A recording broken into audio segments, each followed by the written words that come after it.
And we now move on to our second fine speaker, Professor Steve Keen, who has only been referred to me today as having written the book we must all read. And Professor Steve Keen is head of the School of Economics and History and Politics at Kingston University, and of course today's programme is really about opposing austerity, and I'm sure Steve is going to talk about austerity. Thank you, Steve.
Is the whole role of the government. Should the government run in surplus? And of course that's been the religion for the last 10 years, and certainly was rammed down the throats of Labor Party supporters in the last election. If you read the Conservative manifesto, this is how they described the state of the economy 5 years ago. Britain was reeling from the chaos of Labour's Great Recession.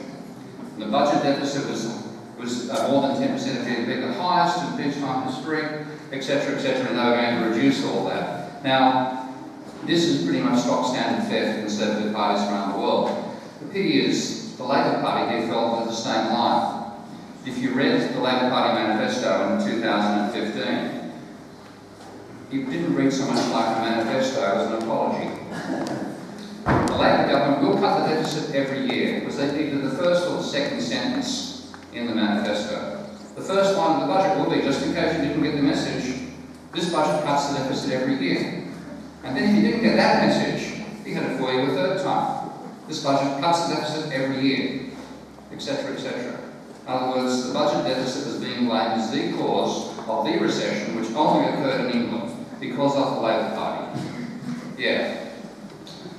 Well, I normally, when I show graphs in public, you're going to get a whole lot of graphs from me, and metaphor with fun talking about me giving you a lecture on history. Not going to be quite that cruel, Anne, but I'll also put the graphs up. And normally when I put a graph up, I do it starting with time and progressing forward. But I'm going to go backwards now. I want to show you government debt in the UK as a percentage of GDP. And so what's happened to that? Do we have unprecedented government debt right now? Well, in one sense, maybe we do. It's certainly bigger than it's been in 1960. But that's the history of British government debt, the percentage of GDP back to 1700. Now, it's been a bit bigger in the past, and that, of course, was the Second World War, a major factor there. But here I'm looking at the 1950s and 1960s, which, as far as I know, wasn't then as a time of economic crisis for England. So, this little blip here has been made up that it's never happened before, it's unprecedented, we can never sustain it, it'll kill the economy. Well, I think it was back when England was called an empire back then, wasn't it? This is back in the 1800s. You seem to carry the debt fairly effectively back then. And the budget deficit is the highest in peacetime history. Well, it depends how you define peace and time, I suppose. But clearly the Conservatives don't include the period between the First and Second World War as a period of peace. It wasn't exactly an enjoyable period of peace, but back here we have peace in the global financial crisis, and back then they had peace in the Great Depression. And you can see that the budget deficit was bigger back in the 1920s and 30s than it is now, but it was the only other time in history that the budget deficit has been as big in a peacetime period. So is there something we can drag out of the Great Depression and and the period we're going through now. Is there something similar? Well, I want to switch focus now to private debt, and this is where Anne certainly got me over a barrel. Of course, I was going to talk about private debt. This is the ratio of private debt to GDP in England since 1880, with absolutely no trend until a certain woman turned up in Parliament, Maggie Thatcher. Now, every country I'm going to show you has got a trend of rising debt over time. Private debt. But no country has a pattern like England's, where there was no trend until a particular politician turned up, and the philosophy that came out of that politics. So you had literally a century before Maggie Thatcher came to power, where private debt bounced around and up and down in booms and recessions and so on, but it didn't rise in percentage of GDP until after Maggie liberalised everything, the finance sector, and it trebled in 30 years. And then notice it's falling. This decline over here is very important. Now, could this be relevant? Could there be something about credit, which is what change in debt really is, and economic performance? So now what I'm doing is plotting the change in debt every year as a percentage of GDP, and the change in debt is credit. That's how, when banks create a loan for you, they create money for you which you spend, so the change in debt is credit. And when you look at credit between Maggie Thatcher's ascension and now, the increase in credit, the credit every year was roughly 11.5% of GDP. And that, in your own terms, you want to put that in an effective sense. It's as though more than 10% of the spending you would do is financed on your credit card, on a sustained basis over time, which of course means your debt grows over time, and what applies to you as an individual does apply at the aggregate level. This is where conventional economics is quite wrong. One of the many ways it's quite wrong, it ignores this whole factor. I obsess about it because they don't even talk about it. So for the whole period of the Thatcher and post-Thatcher, including Blair, I'll leave my comparisons of Thatcher and Blair maybe we'll talk later. But for that whole period, it was a credit-driven economy with increasing levels of private debt until you hit a peak, as I showed you earlier. Now, since the crisis has hit, it's been 2% of GDP, sometimes negative too. When it's below this dotted line here, the change in debt is negative, and therefore credit's negative. You're actually spending less than your income because you're devoting part of it to repay your debt. That's why the economy is in a funk right now. Nothing to do with the government running a deficit. In fact, the government deficit counteracts that funk to some large degree, but not enough. Now, we call it Labor's Great Recession. I mean, I come from a country of political spin. You know, Shane Warne should really be a politician. But the spin you guys get over here leaves all Shane for dead, because Labor's Great Recession. How many people in this room didn't let themselves get fooled? But how did the public get fooled to think that the Labour Party in Britain caused this effect in the rest of the world? I've got 7 countries here, not quite chosen at random. They're fairly major and fairly important. Mainly, I've got one continental country, the rest are 2 continental countries, and one which is two continental, the rest are all Anglo-Saxon. But you'll notice that every last one of them, except Australia, had a recession. So directly, British Labour Party is responsible for the recession in the United States, Ireland, Spain, Germany, and Canada. Well, you know, if that's the case, you know, maybe Labor's more powerful than it thinks. So the real problem is there's too much private debt worldwide, and we're getting incredible smoke screen to focus on the role of government debt, when government debt is the best analogy, but it's like an air conditioner. The amount of government money being pumped into the economy will rise when the private money falls. It balances out the system. If you instead had a bunch of obsessive victims of first-year economics running the country, otherwise known as the Conservative Party, then they will actually turn the air conditioner down when it gets cold outside and up when it gets hot outside. So you'll freeze inside the building or you'll cook, but you certainly want to stay inside it. So this is looking at the global picture now, the level of private debt. And England starts at 60% of GDP as its private debt level back in 1975, starts to rise just after Maggie gets into office, continues going up, and finally gets to the peak, which we did in 2010, and now it's down. Notice Japan over here, and I've noticed Japan's crisis occurring at this point in time, and the global financial crisis further on in 2008. If you now look, I've got the sequence out of sequence here, pardon me. If you now look at the change in debt, which is the creation of credit, the crises occurred when that change of debt slowed down. So what we're going through is a private sector phenomenon, not a government one. The government is effectively counteracts the downturn being caused by the private sector. When you look back again, I'm pardon, I took those animations out of order, but the pre-crisis level of credit was about 12.5% of GDP every year. The post-crisis level is 2%. That's why global economies are suffering what they're calling secular stagnation. It's not secular stagnation, it's credit stagnation. So we have a private debt crisis.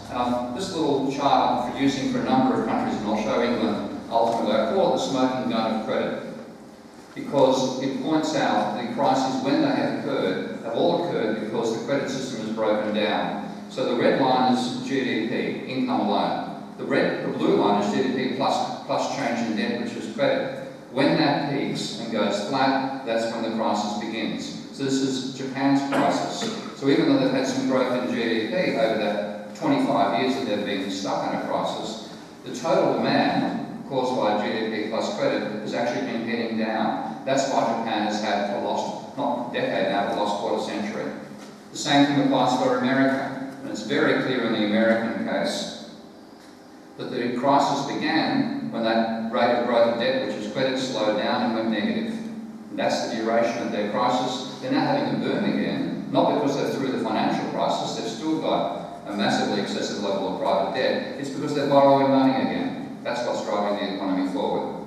And the same thing in a much more messy fashion applies to the United Kingdom. You can see again you had a crisis back in the 1990s. Your crisis began again when the rate of growth of debt, private debt slowed down. Government debt rose at that time to compensate for the private sector trying to get out of debt or having bankruptcies and so on. So the correlation is enormous. I am a non-orthodox economist, and I run a very non-orthodox program at Kingston University, one of a handful in the country that do it. Greenwich, Leeds and West England are three of the others, plus also SOAS. The rest of them all teach the conventional nonsense. Now, that conventional nonsense says there's no relationship between credit and macroeconomics, because they see credit as just a transfer from one person to another. The saver lends to a borrower, and the two cancel each other out. That's completely naive. I must congratulate the Bank of England for pointing it out in a recent paper about money creation in the modern world. They said it's nonsense. It's not the institutional structure. And when I do the macroeconomics in that, it means that credit is the determining factor for the state of the economy. This is the red line is the change in debt, which is credit creation in America over the last 25 years, and the blue line is unemployment. Have anybody here is old enough to ever done a Rorschach test? Remember those? What would go bang like that, and you get two patterns? Okay. These are supposed to be unrelated to each other according to conventional economics. They're so closely related, it looks like a Rorschach plot. It's not quite as clear-cut in the English case, but the same basic pattern is there. When you've got increasing money created by the private sector, your booming economy, falling unemployment, but of course you're accumulating debt, and it finally breaks down, as it did for the UK. That's when your unemployment started to rise. Government spending counteracted that, made it less extreme than it would otherwise have been. It did not cause it. And equally, watching bubbling house prices here, that's got a slight twist in its tail, because the flow of new mortgage debt is the demand for houses which sustains the price level. But if that's rising, it actually drives it up. So it's actually the acceleration of mortgage debt, not the change, that drives house prices. We're having a boom in house prices right now, even though mortgage debt is falling, because it's falling more slowly, it's actually accelerating. One of those tricky little things of mathematics. So when I do a correlation in America, and I've done the causal analysis here, it's definitely mortgage debt drives house prices, not the other way around. That's what's causing the bubbles. So this is the case you want to bring in more supply of housing. You want to cut back the supply of credit that finances in the first place, because all it's doing is driving up asset prices and driving the youth out of being able to buy anywhere to live. And this is going to get slightly difficult in this room. And you're right, I'm going to show the Minsky model. This is showing the straightforward thinking that politicians fall for, and it's both sides of politics to it. Okay, I'm not going to single out Conservatives here. The Labor Party's fallen for it as well. In Miliband, I don't know that John's quite so put up on this one, but this is a little case I want to make. I want to make it possible for politicians to play with the toy economy and see what happens when they do it. So this is my software package called Minsky, and I'll bring it up on screen. Simple model. It freaks out my students, it actually freaks out some of my opponents in economics too, which is quite a lot of fun. But what I've got here is a model where the government can actually control its spending based on the level of unemployment that it's satisfied with, or the percentage of the population that wants to have a job. So I've got this set at the moment that they want to have 65% of the population having a job, which is roughly the percentage that gets employed and the economy is booming. And when you look at it, what you see is they've got a very high level of government spending compared to GDP and a very high government debt level. Well, the obvious thing you do is you put up with a high level of unemployment. So rather than wanting 65%, you go to 64%. So your spending drops, as you can see from that graph, but oh dear, the ratio has risen. Well, that didn't work, but you know the basic law of economics. If it didn't work the first time, do it the second time harder. So you reduce it again, and oh dear, the ratio rises again. Well, just got to keep on going, you know. 63 wasn't. Let's have 60, let's put another 1% of the population out of a job. That bloody ratio continues rising. Because they're ignoring the red line, which is private debt, which is driving the whole crisis. Well, let's keep on going, damn you. If you bloody people won't get it, you know, won't reduce our government spending, we'll just think, oh hell, what's happened here? You've ended up in chaos, guys. You've caused the system to break down by taking out the feedback that balanced the system in the first place. In effect, you've taken out the air conditioning unit out of the economy. You now got the ups and downs of the climate inside your house. So we have to think in a systemic way about economics. We can't think in a simplistic, linear way that my profession generally encourages, and that certainly politicians and a lot of journalists, unfortunately, also fall for. Now, I want to show one of the simple reasons why these sorts of phenomena occur. So I want you to imagine an economy, this is a mental exercise, imagine an economy with a GDP of £100, and that actually consists of £1 turning over 100 times in 1 year. Really fast-moving economy. And then the government decides it wants to run a surplus that year to pay off some foreign debt, or something like that. So imagine they're a victim of the euro. They run a surplus of 1% of GDP that year. What is GDP the next year? Any guesses? It's zero. That surplus takes out of existence the only dollar in circulation. So a government surplus is a way of destroying money. Anybody who thinks it's going to make the economy grow faster needs a lesson in logic. And unfortunately, that's most politicians. So the government surplus is a way to destroy part of the money supply each year. And the mistake we're making is treating the government like a household. Now, it's a simple analogy.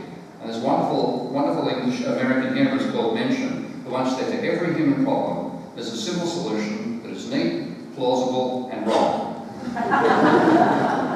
And the government is not a household. The household has to earn money to spend it. The government creates money when its spending exceeds its taxation.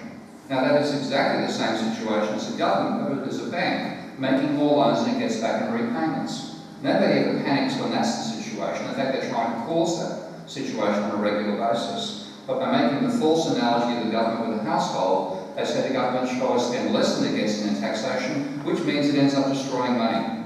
And the government deficit as well also counters the private sector deleveraging during a crisis.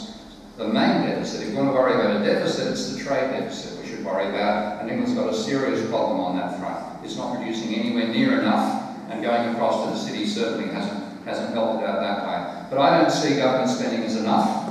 I don't see a deficit enough. I also believe we need to reduce private debt in a fairly substantial way, or what I call a modern debt jubilee. I'll leave it there and we'll go to the discussion later.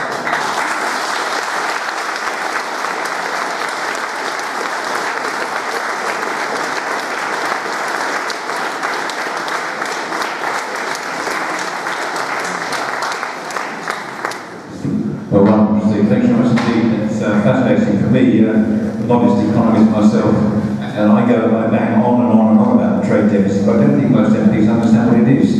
But there we are. Anyway, thank you, Steve. That's fantastic. A whistle-stop tour, almost a degree course in half an hour. But it's, as I said, we've got some wonderful other speakers to follow.